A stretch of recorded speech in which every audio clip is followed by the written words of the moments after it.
حضرت عمر رضی اللہ تعالیٰ عنہ کے دور خلافت میں مدینہ میں ایک گانا گانے والا رہتا تھا جو گانے گایا کرتا تھا۔ جب اس کی عمر 80 سال ہو گئی تو اس کی آواز نے اس کا ساتھ چھوڑ دیا۔ اب کوئی اس کا گانا نہیں سنتا تھا۔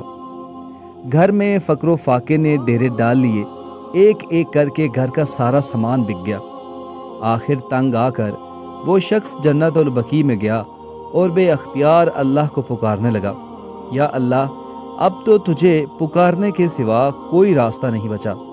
مجھے بھوک ہے، میرے گھر والے پریشان ہیں، یا اللہ اب مجھے کوئی نہیں سنتا، تو تو میری سن۔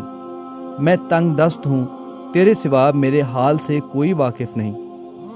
حضرت عمر رضی اللہ تعالیٰ عنہ مسجد میں سو رہے تھے کہ خواب میں آواز آئی، اے عمر اٹھو، میرا ایک بندہ مجھے بقیع میں پکار رہا ہے، اس کی مدد کو پہنچو۔ حضرت عمر رضی اللہ تعالیٰ عنہ نے جب یہ سنا تو ننگے سر ننگے پیر جنت البقیع کی طرف دوڑے۔ دیکھتے ہیں کہ جھاڑیوں کے پیچھے ایک شخص دھاڑے مار مار کے رو رہا ہے۔ اس نے جب حضرت عمر کو آتے دیکھا تو بھاگنے لگا، سمجھا کہ شاید حضرت عمر رضی اللہ تعالیٰ عنہ کوڑا لے کر آ رہے ہیں۔ حضرت عمر رضی اللہ تعالیٰ عنہ نے کہا، رکو، کہاں جا رہے ہو؟ میں تمہاری مدد کے لیے آیا ہوں۔ وہ بولا، آپ کو کس نے بھیجا ہے؟ حضرت عمر رضی اللہ تعالیٰ عنہ نے کہا، جس سے لو لگائے بیٹھے ہو، مجھے اسی نے تمہاری مدد کے لیے بھیجا ہے۔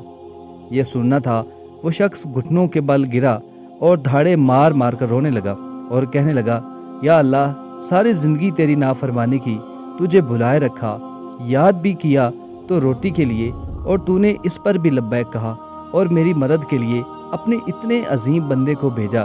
میں تیرا مجرم ہوں، یا اللہ تو مجھے معاف کر دے، مجھے معاف کر دے۔ یہ کہتے کہتے وہ مر گیا۔ حضرت عمر رضی اللہ تعالیٰ عنہ نے اس کی نماز جنازہ پڑھائی اور اس کے گھر والوں کے لیے بیت المال سے وظیفہ مقرر فرمایا۔ بے شک اللہ بڑا غفور و رحیم ہے۔